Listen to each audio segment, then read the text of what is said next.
2010, the Deepwater Horizon oil rig exploded, killing 11 people and spilling 4 million barrels of oil into the Gulf of Mexico.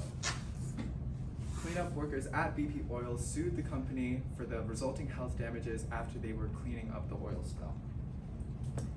For decades, the US government mismanagement of Native American funds created widespread poverty throughout Native American reservations. And in 1996, on behalf of more than 300,000 Native Americans, Eloise Cobell sued the US government to account for the billions of dollars lost in mismanagement.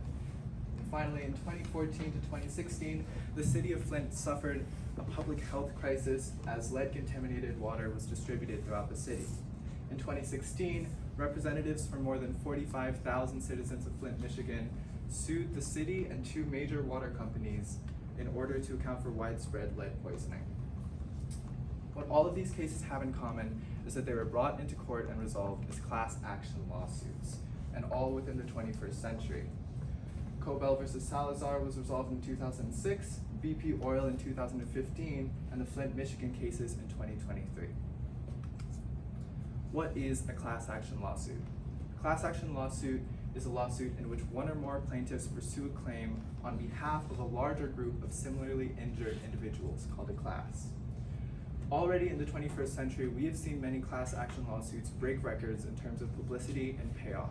Therefore, it is important that we analyze these recent cases in order to determine if class action lawsuits can effectively bring justice to the people that they represent.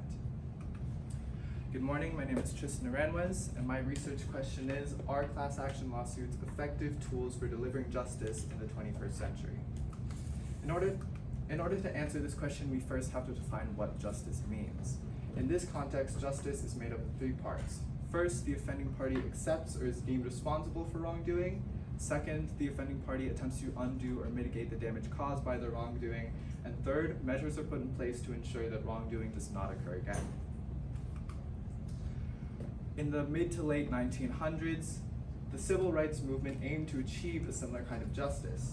In this painting by Jacob Lawrence, we can see how Black Americans during the 1900s used the power of numbers to put pressure on the US government to enact legal change and end centuries of racial discrimination.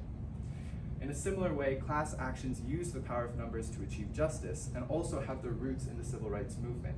The landmark class action case Brown versus Board of Education opened the door to desegregation in schools and exemplified how the power of numbers can lead to lasting legal change. Overall, from these historic examples, we draw our definition of justice as an undoing of wrongdoing and understand the significance of class action lawsuits in delivering justice. In order to further explore our question, we will need to evaluate the 2 main ways in which class action lawsuits can bring about justice, through compensation and social change, as well as the limitations facing each one.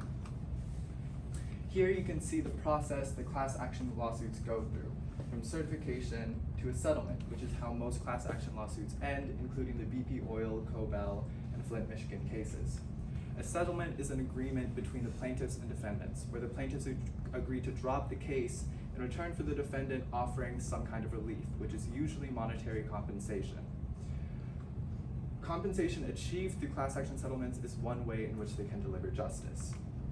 The legal advocacy nonprofit Public Justice states that money obtained from class action settlements has a real measurable impact on the lives of everyday people. And we can see an example of this in the Cobell versus Salazar case, when Eloise Cobell, the Native American Rights Fund, and attorney Dennis Gingold sued the US government for a resulting settlement of $3.4 billion.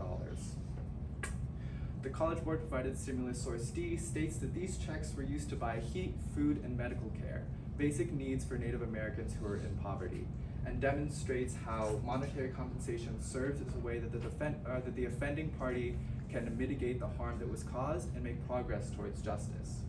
However, achieving a settlement like this takes time. Cobell and others fought for 15 years in order to achieve an acceptable settlement, and with more time spent in court comes increased attorney fees. Every time a class action settlement is reached, a percentage of it goes to the attorneys as payment for their work. Although every attorney deserves to be paid for their work, unreasonable attorney fees can reduce the compensation and the funds for the people who need it most. In the Cobell case, out of a $3.4 billion settlement for class members, attorneys received $99 million and class representatives received $2.5 million. Although each of the 300,000 class members each received between $1,000 and $2,000, it's still clear that attorney fees make up a significant portion of class action settlements. If we consider monetary compensation to be a way that the offending party can mitigate harm, then class action lawsuits are limited in delivering justice by sizable attorney fees that reduce compensation for plaintiffs. We also have to determine whether or not class action settlements actually fit our definition of justice. Does money from settlements always undo the harm caused by the offending party, and can it always effectively prevent future harm from happening? A quote from Ariella Manuel, a Flint native, says that there's no amount of money that can be given to the residents of Flint, Michigan for the traumatic events that took place because of the Flint water crisis. In 2022, a collection of class action lawsuits against the Flint government and two major water companies, Veolia and LAN, were settled for a resulting total of $641 million, the highest value for a settlement the city had ever seen. Of this, $435 million went to the 45,000 citizens of Flint that were affected by the crisis. But some citizens of Flint were still unsatisfied. Blake Spencer, a Flint native, says that I know deep down that this is only the tip of the iceberg, a small bandage that covers a gushing wound. Citizens like Spencer didn't believe that a settlement achieved through a class action could effectively prevent future harm. And the citizens like Ariella Manuel didn't believe that it could undo the damage that had been caused by the crisis. In this way, we can see how class action lawsuits face limitations in achieving justice when monetary compensation isn't enough to reach it. However, class action lawsuits can also have other impacts. They have the ability to bring about social change. Attorney Charles Elsesser states that class actions can shape public opinion and provide a stage for demonstrating and dramatizing issues. For example, we can see that trends in policy indicate how the influence on public opinion by class actions can pressure leaders to create policy that will prevent future harm. After the BP oil spill, severe class action lawsuits against BP oil were quickly followed by federal improvements to blowout preventers on oil rigs and the creation of new government agencies to regulate natural resource extraction. Similarly, the Flint, Michigan lead lawsuits publicized the issue with lead-based infrastructure and government mismanagement, leading the EPA to propose a 10-year removal timeline for all lead pipes and create a plan that requires utility companies to more frequently test their samples for lead.